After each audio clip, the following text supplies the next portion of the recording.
Vous savez, on est une équipe et on veut travailler en équipe, on veut se lever ensemble. Si vous restez seul, vous êtes la proie de l'ennemi. L'ennemi a des plans contre vous pour vous isoler. Vous savez, c'est comme le feu dans la cheminée. Quand on veut éteindre le feu, on commence à éloigner les bûches une par une. Elles s'éteignent naturellement.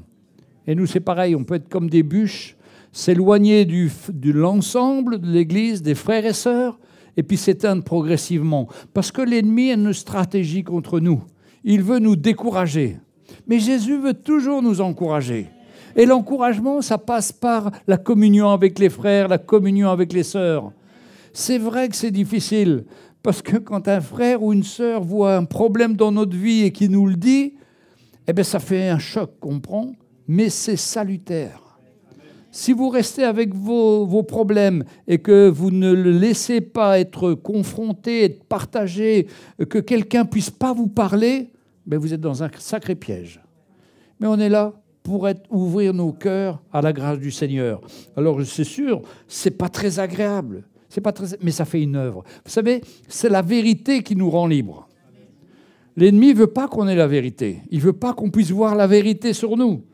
Mais quand cette vérité elle vient, elle nous éclaire et on est obligé de reconnaître qu'il n'y a rien de bon en nous, mais qu'on peut s'appuyer sur le Seigneur, lui demander pardon, et il nous relève et il nous change.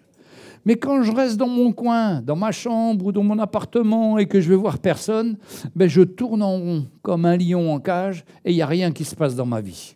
C'est pourquoi l'Église, c'est la famille du Seigneur, où on parle ensemble, on s'encourage. On n'est pas là pour se montrer du doigt, on est là pour s'encourager à servir le Seigneur.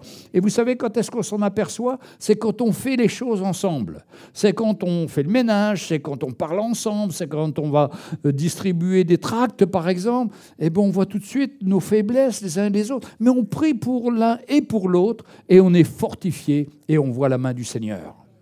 De ne rien faire, c'est vraiment la stratégie de l'ennemi. Parce qu'on ne peut pas répandre l'Évangile, on reste dans notre coin, on se croit bien, mais on ne voit pas qu'on est aveugle et que le Seigneur ne peut rien faire dans notre vie.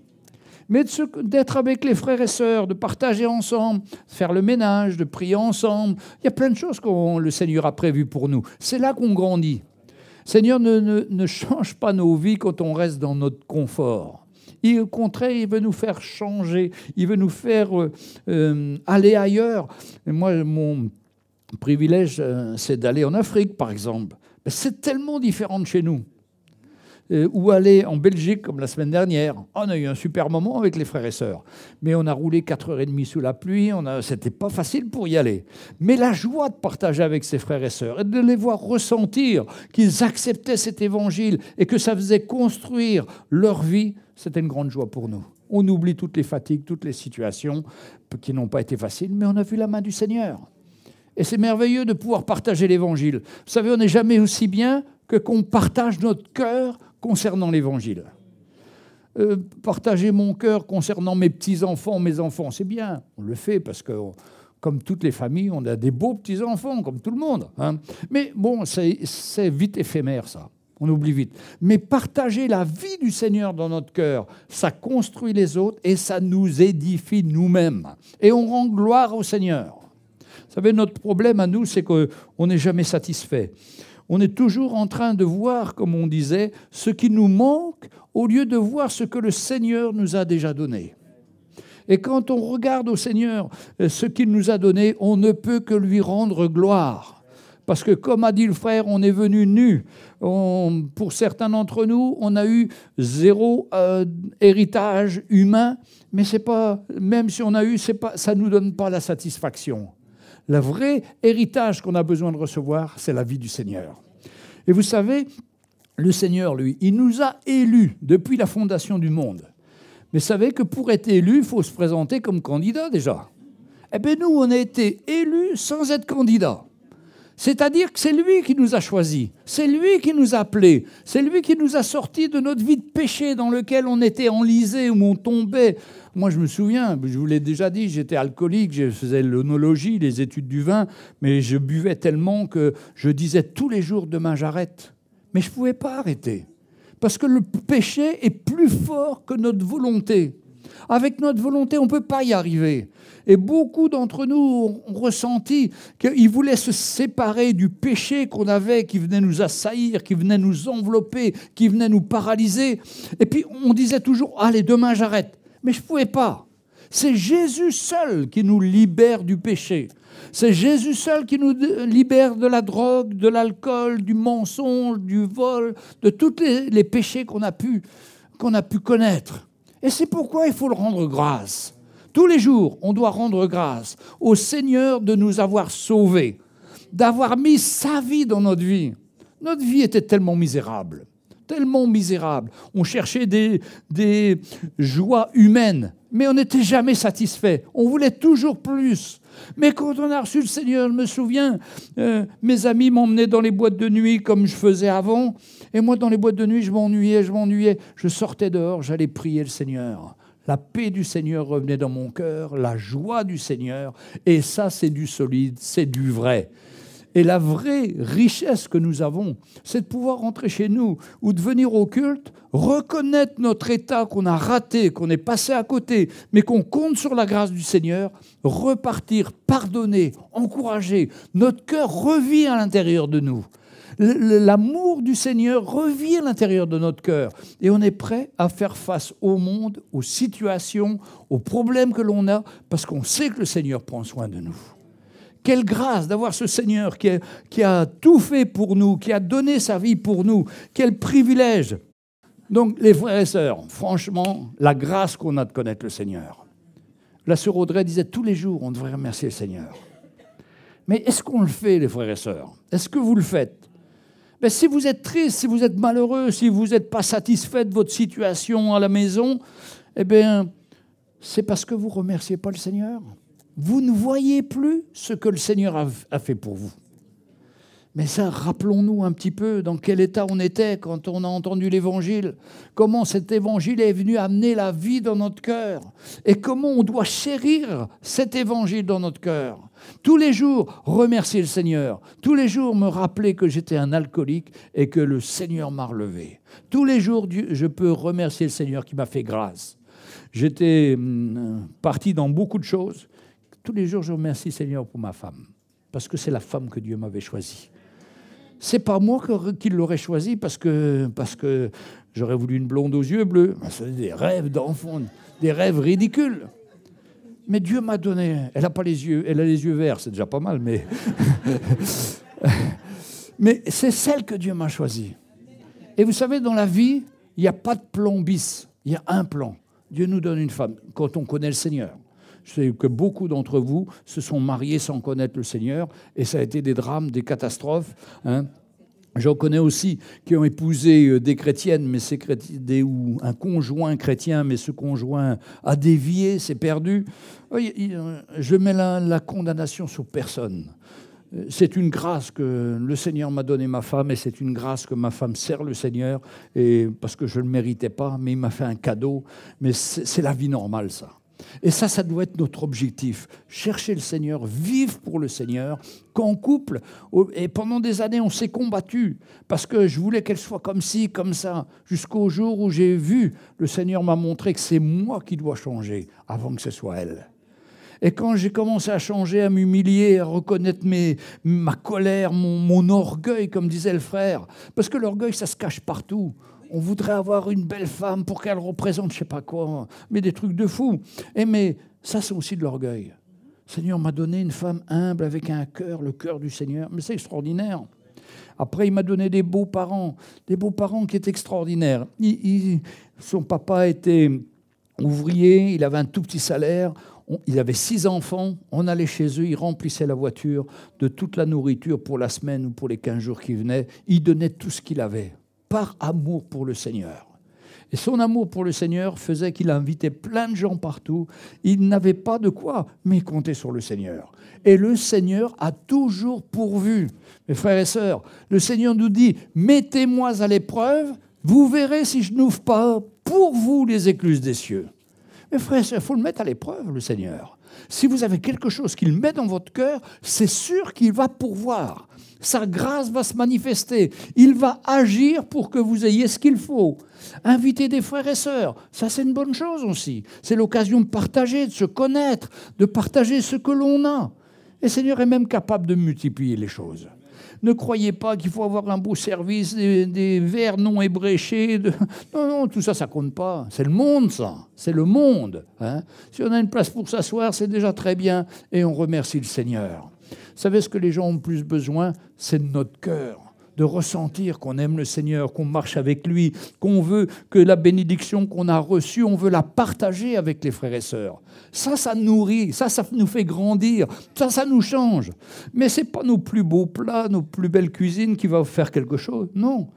S'il n'y en a pas, il n'y en a pas, il n'y a pas de problème. On est simple, on est entre nous, on sert le Seigneur avec notre cœur et on voit sa main et on voit qu'il pourvoit. Alléluia. Alors, il nous a sauvés.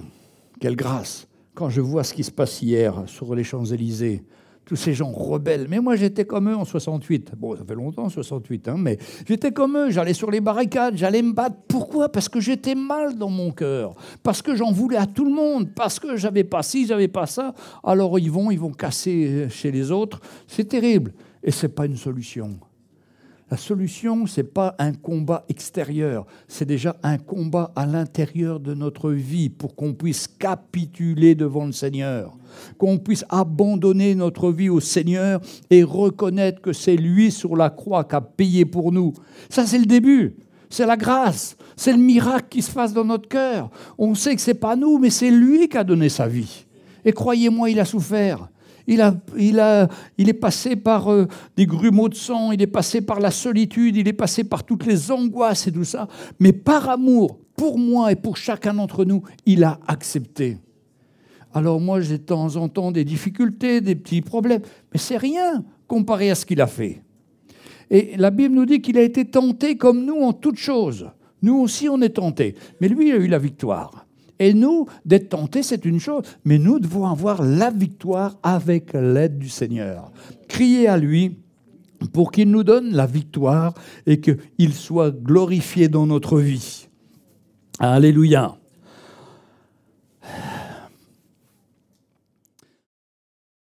Il est là aussi pour nous conduire.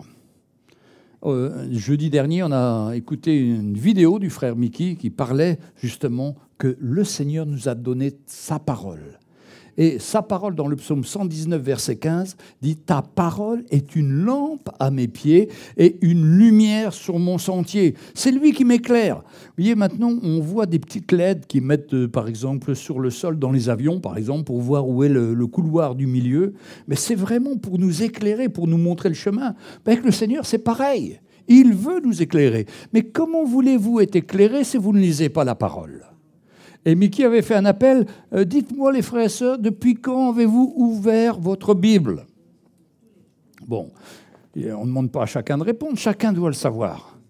Mais si on aime le Seigneur, sa parole est là pour nous guider, il faut qu'on aille chercher cette parole. Il faut qu'on aille chercher la direction du Seigneur. On est devant des choix, ah ben nous on cherche toujours celui qui nous arrange. Ce n'est pas le choix qui nous arrange qui est le bon choix. C'est celui qui est selon le plan et la volonté du Seigneur.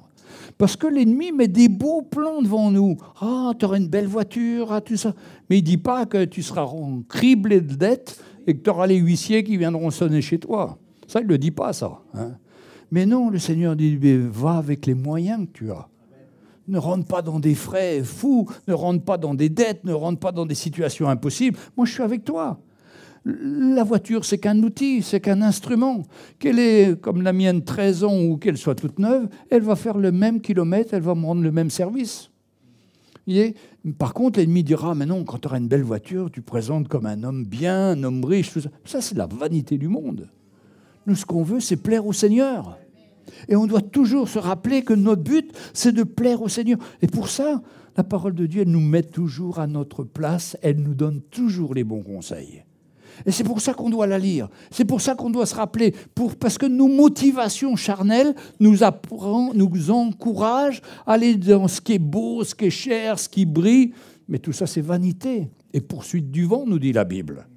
Nous, on doit chercher les vraies valeurs. Ce n'est pas les valeurs du monde, c'est les valeurs de la parole de Dieu, de l'œuvre de Christ dans notre vie. Et croyez-moi, notre plus grande richesse, ce n'est pas notre argent, ce n'est pas la voiture, c'est l'œuvre de Christ dans notre cœur qui nous met la paix, qui nous met la joie, où on rentre chez nous, on n'a peut-être pas tout ce qu'il faut, mais on a le minimum que Dieu nous donne. Mais pourquoi ? Parce qu'on remercie le Seigneur pour ce qu'il nous a donné. Vous savez, je vais souvent en Afrique et je suis toujours surpris en Afrique quand ils remercient pour le pain, pour le repas. Mais s'ils remercient pour le repas, c'est parce que vraiment c'est une grâce pour eux d'avoir à manger. Et j'ai vu des frères, des sœurs courir, travailler toute la journée pour essayer de travailler le manioc pour arriver à avoir un petit plat. Ils ont préparé pendant des heures et ils sont reconnaissants au Seigneur. Nous, on va au supermarché où on met dans une pièce, dans un bouton, dans une machine, là, le truc, il descend. Mais c'est fou, hein. Et eux, ils remercient le Seigneur pour ce repas. Je me souviens qu'une fois, nous étions en Tanzanie, on avait fait 450 km en voiture, et il y a une sœur d'une église qui savait qu'on allait passer sur la route, où on allait passer pas très loin de chez elle. Pas très loin de chez elle, c'est au moins 10 km. Elle a préparé ses bananes planta, elle les a mis sur sa tête et elle a attendu pendant des heures que la voiture passe. Et quand elle a vu la voiture, parce qu'on lui avait donné, elle nous a arrêtés comme ça. Elle a donné son plat. Mais notre cœur était fendu, les frères et sœurs, de voir ce que cette sœur avait payé le prix. Mais vous savez, ce n'est pas nous qui l'avons remercié, c'est le Seigneur. Nous, on lui a dit merci, mais le Seigneur lui-même a mis la joie dans son cœur. Et elle était tellement heureuse, tellement contente d'avoir obéi au Seigneur. Eh bien, la satisfaction qu'on a besoin de notre vie, c'est justement de plaire au Seigneur, de faire les choses qu'il nous montre, de faire les choses avec notre cœur, de nous donner pour bénir quelqu'un, pour être un instrument du Seigneur. On entend sa parole, il nous dit, tiens, mais cette sœur-là, elle est dans la difficulté, elle a besoin que tu l'aides. On prépare notre petit repas, on va lui donner tout notre cœur. Et on le fait, la sœur nous remercie, mais surtout, le Seigneur, lui, nous récompense. Et ça met la paix, la joie dans notre cœur. Et vous savez, on est trop à se lever le matin, s'habiller vite, vite, on part, on n'a même pas pensé au Seigneur. Et après, on s'étonne qu'on n'a rien vu qu'il fallait faire pour le Seigneur. Pourtant, je suis sûr que tous les matins, le Seigneur, quand on prie, quand on lit la parole de Dieu, Dieu nous montre son plan.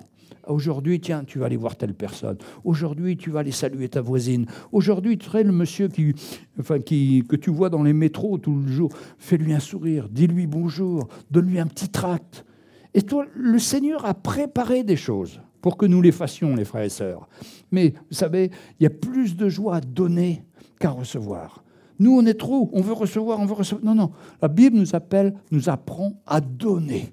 Un petit don de quelque chose, un petit sourire, une petite parole, ça peut transformer la vie. Et la vie avec le Seigneur, c'est plus une vie où on fait ce qu'on veut. Non, on fait son plan et sa volonté. Et ça nous satisfait. Ça met la joie dans notre cœur. Ça nous relâche. Ça nous amène cette paix, cette joie d'avoir fait ce que le Seigneur nous demande. Mais c'est dans la parole qu'on va recevoir nos instructions. C'est dans la parole que Dieu va nous éveiller aux besoins des autres. Parce que vous avez remarqué, on n'est pas éveillé aux besoins des autres. On est toujours éveillé à nos besoins.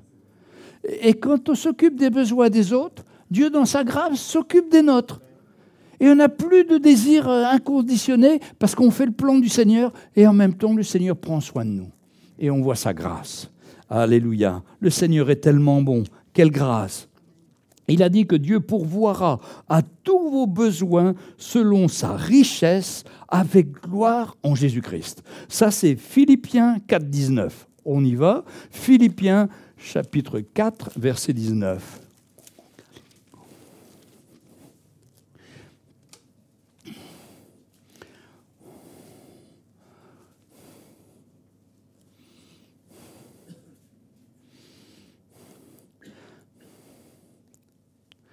Allez, verset 18. « Oui, j'ai tout reçu, je suis dans l'abondance, dit Paul. J'ai été comblé de biens en recevant par Épaphrodite ce qui vient de vous comme un parfum de bonne odeur, un sacrifice que Dieu accepte et qui lui est agréable. Et il répond aux frères qui ont fait ce don, « Et mon Dieu pourvoira à tous vos besoins selon sa richesse avec gloire en Jésus-Christ. À notre Dieu et Père soit la gloire des siècles des siècles. » Paul avait reçu un témoignage d'amour de ce peuple par Épaphrodite. Il avait reçu peut-être des finances, peut-être de la nourriture. Et il est comblé, il est reconnaissant au Seigneur de ce qu'ils ont eu à cœur de faire un don. Eh bien, lui, et il dit, et il confesse, « Mon Dieu pourvoira à tous vos besoins. » Mes frères et sœurs, notre Dieu pourvoira à tous nos besoins. Il est fidèle. C'est pour ça qu'il faut arrêter de se plaindre, c'est arrêter de voir toujours ce qu'on n'a pas, mais voir ce qu'on a déjà, même si c'est peu. Mais quand c'est dans les mains du Seigneur, dans la présence du Seigneur, ça remplit notre cœur de joie et de paix. Et on voit que Dieu pourvoit selon sa richesse avec gloire en Jésus-Christ. La gloire du Seigneur dans notre cœur, on est tellement reconnaissant. Dans l'évangile de Luc, il dit, Jésus dit à ses disciples, « Voici, je vous dis, ne vous inquiétez pas pour votre vie, de ce que vous mangerez, ni pour votre corps, de quoi vous le vêtirez, car il est toujours là pour pourvoir aussi à nos besoins principaux, à nos besoins nécessaires. Sa grâce est toujours là. » Luc 12, verset 22.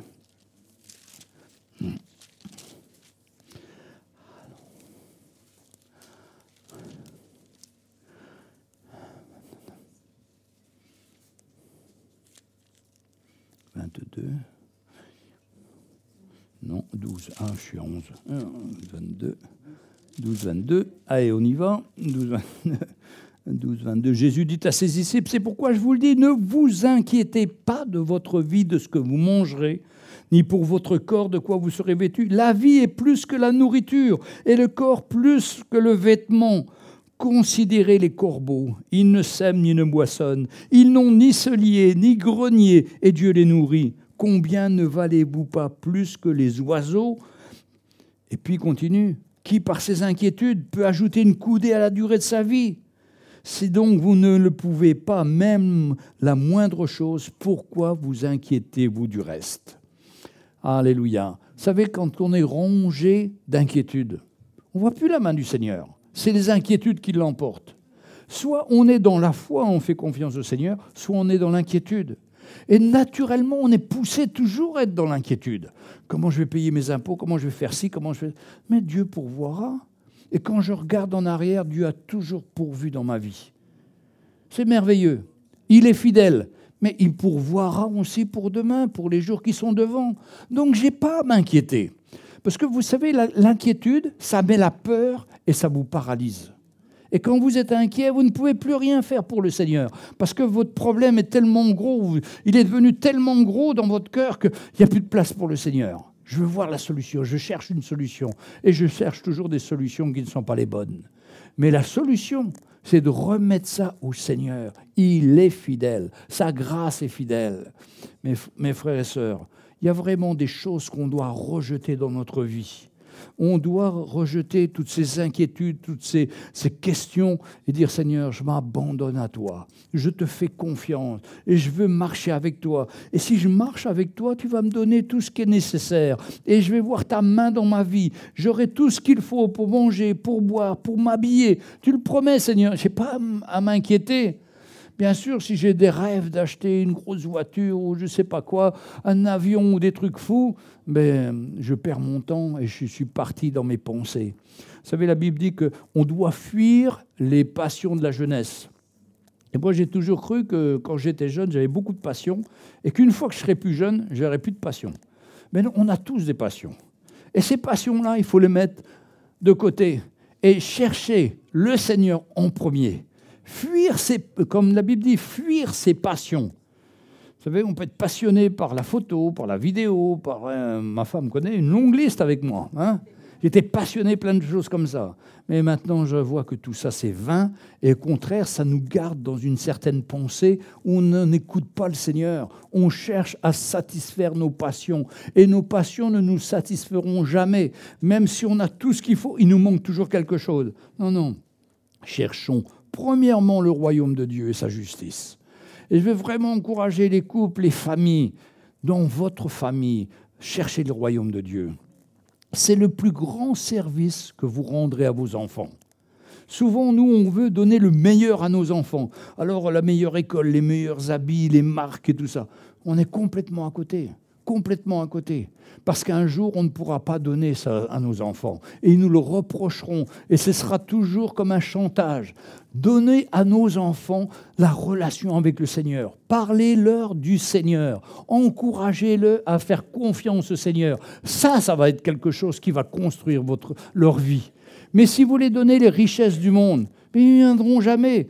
Et souvent, j'entends des sœurs, des frères qui me disent « Ah, moi, quand j'étais jeune, je ne connaissais pas le Seigneur. Bon, je travaillais à Air France, alors mon fils, il voyageait toujours en première classe, ou ma fille en première classe. Je faisais même des repas pour lui, pour être supérieur à Air France. » Pour finir, quand il a eu 18 ans, mon fils est parti, il m'a lâché, il m'a abandonné, et ce que je lui ai apporté, c'était zéro. Par contre, apporter les vraies valeurs du Seigneur, apporter à notre enfant de nous obéir avant d'obéir au Seigneur. Vous savez, pour nos enfants, nous, les papas, la maman, eh bien, on représente comme le Seigneur pour eux, parce qu'ils n'arrivent pas à comprendre ce que c'est que le Seigneur au début. Par contre, pour eux, le papa, la maman, c'est comme le Seigneur, et on doit obéir. Si nos enfants ne nous obéissent pas, ils n'obéiront pas non plus au Seigneur. C'est pourquoi je dis souvent, il ne faut pas donner le choix à nos enfants. Il faut leur dire, mon fils, ma fille, tu obéis, tu suis papa. C'est ce qu'on a fait avec nos enfants, jusqu'au moment où mon fils a eu 18 ans. Il dit, papa, j'ai 18 ans, maintenant je ne suis plus obligé de t'obéir. Mais j'ai fait ce que j'avais pu. Il a quitté l'église à l'époque, il est parti dans la drogue, mais 4 ans après, il est revenu. Parce que le Seigneur a parlé à son cœur. Il y a toujours un risque. Mais au moins, j'ai donné à mes enfants des bonnes habitudes. Et aujourd'hui, ils sont mariés, ils ont des enfants, mais il faut pareil que moi. Il faut que les enfants obéissent aux parents. Et partout où ils vont, tout le monde dit, mais ces enfants-là, ils sont vachement bien élevés, quoi. Parce qu'ils écoutent aux parents, ils obéissent aux parents. Ça ne veut pas dire qu'ils vont servir le Seigneur toute leur vie. Chacun a le choix. Chacun est libre. Mais au moins, ils auront eu la bonne base. Tandis que si vous donnez à vos enfants tout ce qu'ils veulent, ah ben là, vous êtes sûr de les perdre. Parce que vous ne pourrez jamais donner assez. Et ils n'auront pas une image du Seigneur. Ils ne verront pas le Seigneur. Ils ne comprendront pas l'autorité. Et ils iront peut-être dans les manifestations pour tout casser et même attaquer les policiers comme c'était hier. C'est terrible. Ils n'ont plus aucun respect. Eh bien, on a une responsabilité, nous les parents, à élever nos enfants dans les voies du Seigneur, à les aider à reconnaître l'autorité, à aider à respecter le Seigneur, à mettre de côté tous les dimanches. Je vois des enfants qui viennent mettre une petite pièce, un petit quelque chose que le Seigneur donne aux parents, et ils apprennent à donner comme cela. On était en Belgique, il y a une sœur qui avait fait présenter l'offrande. Elle dit, les frères et sœurs, quand j'étais petite, ma maman me donnait une petite pièce pour que tous les dimanches, j'aille porter dans l'offrande. Oh, je ne sais pas la valeur de la pièce, parce que c'était un enfant, elle ne savait pas la valeur de la pièce. Mais j'étais tellement fier de pouvoir donner quelque chose au Seigneur. Aujourd'hui, elle est médecin, elle donne ce que le Seigneur lui montre, et elle donne de tout son cœur. Et elle se rappelle de sa jeunesse. C'est pour ça, ce que vous semez dans le cœur d'un enfant, ça restera toute sa vie. Même si pendant un temps, il s'éloigne. Parce que nos enfants, il y a tellement de tentations pour eux qu'ils croient que c'est mieux à côté. Alors, ils trouvent que l'herbe est plus verte. Mais quand ils s'aperçoivent que l'herbe est en plastique et que c'est faux, ben, ils reviennent vite. Hein. Mais ils ont besoin de s'apercevoir qu'il n'y a rien derrière. Il n'y a rien de l'autre côté. Mais si on les élève dans la bonne voie, dans les voies du Seigneur, ben, ils vont garder, ils vont prendre le bon chemin. C'est pour ça qu'on est responsable, les frères et sœurs. On veut faire des grandes choses pour le Seigneur, commençons à la maison avec nos enfants. Bien sûr, il y a une façon, on ne veut pas imposer des lois et des principes. C'est pour ça que, vous voyez, moi aussi, quand on était, nous, jeunes mariés, on était chrétiens, nos enfants, il ne fallait pas qu'ils fassent ci, il ne fallait pas qu'ils fassent ça. J'ai dit, je distribuais un petit peu les gifles à droite, à gauche, trop rapidement, et puis c'était pas bon. Mais quand les enfants m'ont dit, papa, c'était pas moi qui ai fait la bêtise, tu m'as donné une gifle, pourquoi ? J'étais obligé de demander pardon à mes enfants et de demander, Seigneur, aide-moi à changer. Et j'ai demandé à mes enfants de prier pour moi, pour que j'ai un cœur plus sensible, pour que ça ne soit pas impulsif, mais que ça soit dans la justice, dans l'équilibre. Les enfants priaient pour moi. Et ils m'ont pardonné. Ils sont toujours prêts, les enfants, à pardonner les erreurs des parents. Ils savent que ce n'est pas facile. Et puis, ils apprennent à travers ça. Et il n'y a rien de mieux que des parents qui s'humilient devant leur enfant parce qu'ils ont raté. L'enfant peut comprendre ces choses-là. Et au contraire, il aura un plus grand respect pour son papa qui reconnaît qu'il a des faiblesses. Parce que l'enfant les voit, les faiblesses des parents. Il voit ce qu'on dit et ce qu'on prêche, et puis il nous voit conduire la voiture à toute vitesse, à faire des bêtises. Et les enfants me disent, mais qu'est-ce que tu as, papa ? J'ai déjà raconté un jour, je dis à mon fils, ça y est, le Seigneur m'a parlé, j'étais avec ma moto, et puis avant, le Seigneur m'avait dit, mets ton avertisseur de radar. Alors je mets mon avertisseur de radar, et puis hop, contrôle de police, je roulais tout doucement comme ça. Je raconte ça à mon fils, il me dit, papa, le Seigneur t'a jamais dit qu'il fallait respecter les vitesses ? Mais il avait raison. Mais des fois, nous, on est compliqués. Mais nos enfants, ils voient les choses. Et quand on est vrai, quand on reconnaît nos faiblesses, ils sont prêts à nous pardonner, prier avec nous et s'attendent au Seigneur. Mes frères et sœurs, c'est une grande école de formation, la maison. Et une formation biblique, selon la parole de Dieu. On veut suivre des cours bibliques, mais si on aligne notre cœur avec le Seigneur va nous montrer toutes ces choses-là dans notre maison. Il va nous montrer la place qu'on doit prendre, comment on doit servir le Seigneur. Et puis, vous savez, un enfant, il doit ressentir, et nous devons manifester que nos finances. Vous savez, quand la Bible dit « tu ne peux pas servir Dieu ou mammon », ça, c'est la clé de notre vie chrétienne. Et ça n'a l'air de rien. On dit, venez donner au Seigneur de tout votre cœur. C'est bien, on donne de tout notre cœur. Mais notre cœur, s'il est reconnaissant au Seigneur, il va donner plus que la dîme. Il va donner avec son cœur pour ce que le Seigneur a fait pour nous. Et on parlait de cela dernièrement avec le frère Mickey, et puis on parlait, mais qui me disait, mais toi, il y avait des gens qui étaient à Maurice, qui étaient engagés dans l'Église, ils ont voulu venir en Europe, ils ont quitté Maurice, sont venus en Europe, ils ont été en Suisse, ils ont été en Amérique, un peu partout dans le monde. Puis quand je les vois aujourd'hui, ils veulent qu'on vienne les visiter.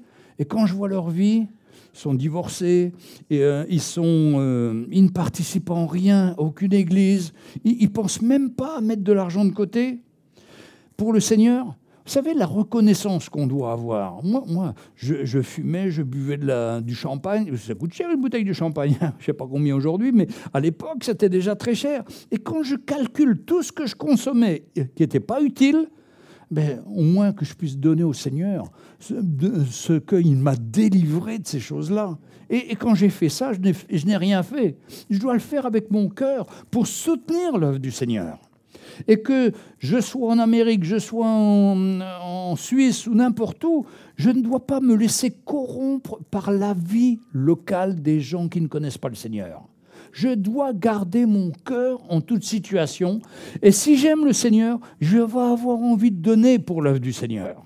Mais si j'ai perdu ce désir de donner pour l'œuvre du Seigneur, c'est que le monde a pris le dessus, que je suis en train de courir une mauvaise course, c'est-à-dire la course du matérialisme, la course d'une nouvelle voiture, la course du monde.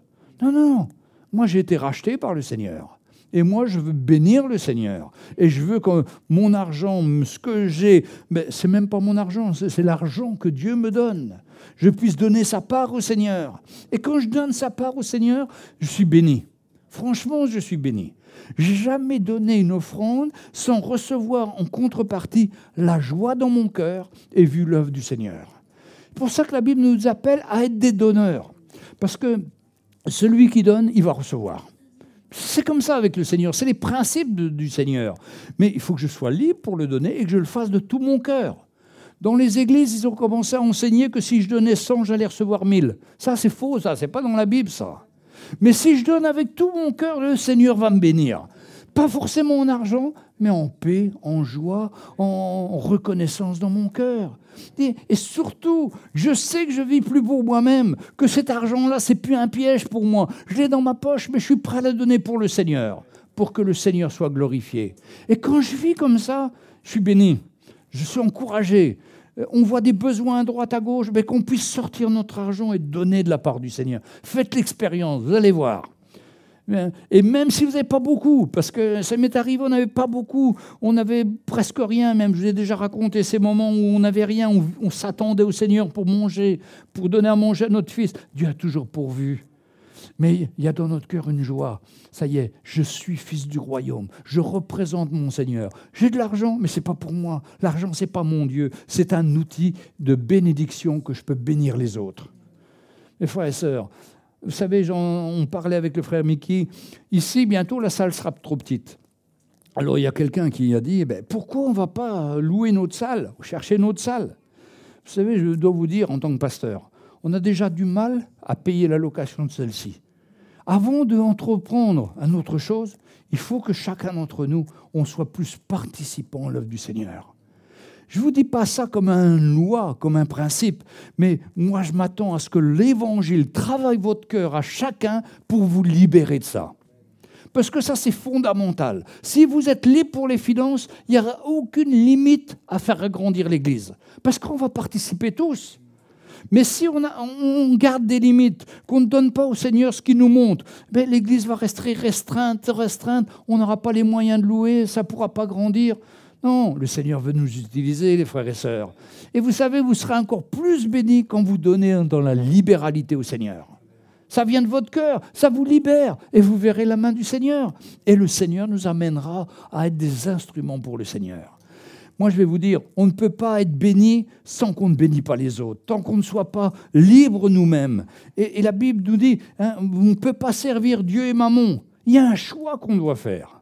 Il y a un choix. Bien sûr, quand on fait notre budget, on a l'impression qu'il n'y a jamais assez. Mais si on met le Seigneur en premier, le Seigneur, dans sa grâce, va faire des miracles et va intervenir. Alors, ce n'était pas mon sujet ce matin, mais je veux lui lire quand même ce verset que j'ai dans mon cœur, dans Malachie, chapitre 3, verset 10, ou même un petit peu avant, allez, verset 7. Malachie, chapitre 3, verset 7. Ça, c'est un verset qui doit être dans notre cœur. Alors, bien sûr, c'est l'Ancien Testament. Ça parle des dîmes et des offrandes. Mais ce n'est pas ça qui est important dedans. C'est pourquoi apporter au Seigneur et comment le Seigneur, en retour, va nous bénir. Allez, verset 7, Malachie 3, verset 7. « Depuis le temps où vos pères vous ont écarté de mes ordonnances, vous ne les avez point observées. Revenez à moi et je reviendrai à vous. » Ça, c'est le peuple d'Israël. Et ça peut être nous. Nous, on s'aperçoit qu'on doit revenir sans cesse au Seigneur. Parce que le monde, parce que les inquiétudes ont pris notre vie. Mais le Seigneur dit, si vous revenez à moi, moi je reviens à vous. C'est dans les deux sens. Nous, on fait une démarche dans notre cœur en reconnaissant notre état, et le Seigneur revient à nous, remet le feu de son esprit dans notre vie.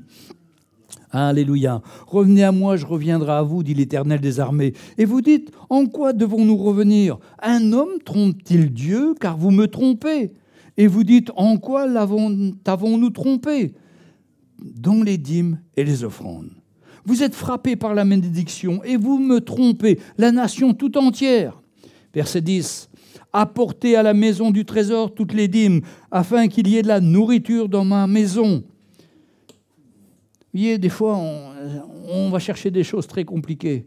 Mais quand on n'obéit pas au Seigneur, et là, encore une fois, c'est surtout pas pour vous dire donner la dîme, mais c'est quelque chose qu'on doit ressentir chacun d'entre nous. Quand on ne donne pas au Seigneur ce qu'on devrait lui donner, on rate, les frères et sœurs. Et là, le Seigneur nous encourage. Et il dit, apportez à la maison du trésor toutes les dîmes afin qu'il y ait de la nourriture. Écoutez ça, la moitié du verset 10. Mettez-moi de la sorte à l'épreuve, dit l'Éternel des armées, et vous verrez si je n'ouvre pas pour vous les écluses des cieux. Vraiment, les écluses des cieux, ce n'est pas des petites portes. Hein. Les écluses déjà d'un bateau, c'est énorme, les écluses. Mais les écluses des cieux, c'est encore plus haut. Et je déverserai sur vous ma bénédiction. Et je répandrai sur vous la bénédiction en abondance. Et là, il continue en citant des exemples. Verset 11. Pour vous, je menacerai celui qui dévore, celui qui vous prend votre argent. Je ne sais pas si vous imaginez, mais quand on va des fois dans le centre commercial, on est attiré par tel produit, par tel truc, par des gens qui sont là pour vous vendre des produits que vous n'avez absolument pas besoin. Et ils veulent vous le vendre. Et ils viennent vous dévorer votre argent. Hein. Ils prennent votre argent. Hein. Alors il dit, je menacerai celui qui dévore. C'est l'ennemi qui veut nous piquer notre argent. C'est lui le diable qui veut qu'on n'ait rien donné pour l'Église du Seigneur. Et il ne vous détruira pas les fruits de la terre et la vigne ne sera pas stérile dans vos campagnes, dit l'Éternel des armées. Vous voyez, des fois on compte sur beaucoup et on a très peu. Des fois on a travaillé dur et puis pof, on reçoit un truc. Contravention, ça m'est arrivé il n'y a pas longtemps, de 90 €, c'était passé à 375 €. Pourtant, j'avais fait ce qu'il fallait, j'avais déclaré, j'avais pré-envoyé, parce que ce n'est pas moi qui conduisais. Et donc, eh ben non, ils ont continué les papiers. Maintenant, il faut que je retrouve les premiers papiers, c'est ce que j'ai fait, le renvoi, recommander, tout ça. Mais bon, ça nous dévore notre temps, ça nous dévore notre argent, pour des choses que vraiment l'ennemi a des plombs, pour nous fatiguer, hein. Mais si on fait ce qu'il faut, et là, la vigne ne sera pas stérile. Il n'y a rien de plus terrible d'avoir une vigne stérile, d'avoir un champ qui n'a pas produit. On a travaillé, on a mis les engrais, on a retourné la terre, on a fait tout ce qu'il voulait, on arrive, il n'y a rien. Et c'est ça, des fois, nos vies. On a notre salaire, on a tout, on dit, à ce mois-ci, ça va aller. Et puis, pof, on a été mangé par des choses imprévisibles qui sont venues, hein. Et là, le Seigneur nous dit, je menacerai celui qui vous dévore. Je vous défendrai. Je ne permettrai pas qu'il n'y ait pas de fruits. Je ne permettrai pas que vos vignes soient stériles, hein. Et toutes les nations vous diront heureux, car vous serez un pays de délices, dit l'Éternel des armées. Bien sûr que c'est pour Israël, mais c'est aussi pour nous, les frères et sœurs. Quand on met le Seigneur en premier, ben il nous bénit, il ouvre les écluses des cieux, il nous aide, hein. On ne va pas devenir riche, mais on va être riche pour Dieu. C'est-à-dire d'être un instrument entre ses mains. Et il n'y a pas de plus grande joie de cet instrument, de sortir de nos habitudes pour être un instrument pour bénir les autres. Oh, les frères et sœurs, on s'attend à des miracles avec le Seigneur. On sert un grand Dieu. Mettez-moi à l'épreuve, dit-il, et vous verrez si je n'ouvre pas pour vous les écluses des cieux. Ah, mais j'ai envie, moi, je veux voir ces écluses des cieux s'ouvrir. Je veux voir l'Église bien, je veux voir les frères qui donnent de tout leur cœur, qui sont bénis, que le Seigneur ouvre des portes pour eux, que la vigne ne n'est pas féconde, qu'il y ait des fruits pour eux. Le Seigneur ne vous oubliera pas. Il est fidèle et il prendra soin de vous. Quelle grâce! Donc, les frères et sœurs, on a vraiment le choix. Mettons le Seigneur le premier. Honorons-le par nos finances. Apprenons à accueillir les autres, à ouvrir notre maison, à ne pas rester égoïste, mais à ouvrir notre cœur pour chacun et qu'on puisse faire une super famille pour le Seigneur. C'est son plan, c'est sa volonté, qu'on puisse s'aider, s'entraider, qu'on soit des encouragements les uns pour les autres. Et puis surtout, que nos enfants soient élevés dans le plan du Seigneur. On a le culte des enfants en ce moment. C'est une chose, mais ne comptez pas sur le culte des enfants pour transformer vos enfants. La plus grande transformation, c'est chez vous. Parce que le plus grand danger, ce n'est pas chez vous, c'est d'abord à l'école. Et c'est là que si ils sont livrés à eux-mêmes et que le soir, vous ne pouvez pas rectifier certaines choses en parlant avec un cœur à cœur à vos enfants, mais petit à petit, les enfants vont être attirés par le monde et au lieu de vous écouter, ils auront écouté des copains, des copines qui sont dans le péché, qui sont dans une mauvaise vie et ça ne va pas aider, au contraire, ça va vous détruire ces enfants. On a une grande responsabilité vis-à-vis de nos enfants. Et bien sûr, nous, on veut aider. Le culte du dimanche, c'est aussi pour aider ses enfants, pour retrouver un moment. Mais c'est qu'une petite chose par rapport à ce que vous, parents, vous devez semer dans leur cœur tous les jours. Et vous savez, après, ma fille, elle a, je ne sais pas, 36, non, 40 ans, je ne sais pas. Combien ? Ça change tous les ans, alors je ne me rappelle jamais. Et mon fils, 42 ans, mais vous savez ce qu'ils nous disent, papa, on est reconnaissant que vous avez été sévère avec nous. On est reconnaissant que vous nous avez appris à connaître le Seigneur. Ils sont tellement reconnaissants. Eh bien, aujourd'hui, ils sont âgés, mais ils demandent toujours des nouvelles. Ils nous demandent toujours conseil. C'est-à-dire, on est devenus leurs meilleurs amis, ils nous disent. Mais c'est de la grâce du Seigneur. Vous savez, le Seigneur ne nous donne pas des enfants pour les perdre à 18 ans. Et même si on est père à 18 ans, on doit continuer à prier pour eux, pour qu'ils reviennent au Seigneur. C'est ce qui arrivait avec notre fils. Mais il nous donne des enfants pour toute notre vie, pour qu'on soit des modèles, des encouragements pour eux.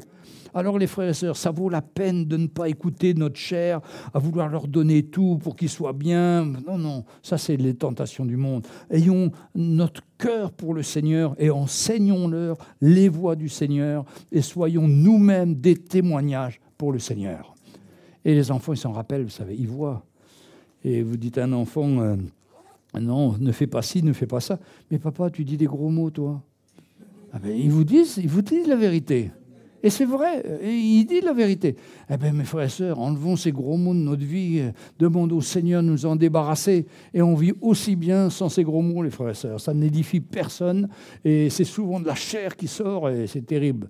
Mais on ne veut plus laisser la chair s'exprimer, on veut être des gens et des femmes de l'esprit, pour eux comme pour tous les frères et sœurs. Hein, travailler ensemble pour la gloire du Seigneur. Et un jour, le Seigneur nous donnera une grande salle quand ce sera son temps. C'est pas important. Le principal, c'est qu'on soit bien. Vous savez, la salle, c'est rien. C'est nos cœurs qui sont... Le Seigneur est concerné par nos cœurs. Et il faut que nos cœurs brûlent pour le Seigneur. Amen. On va se lever, on va prier le Seigneur. On va lui demander sa grâce, son aide.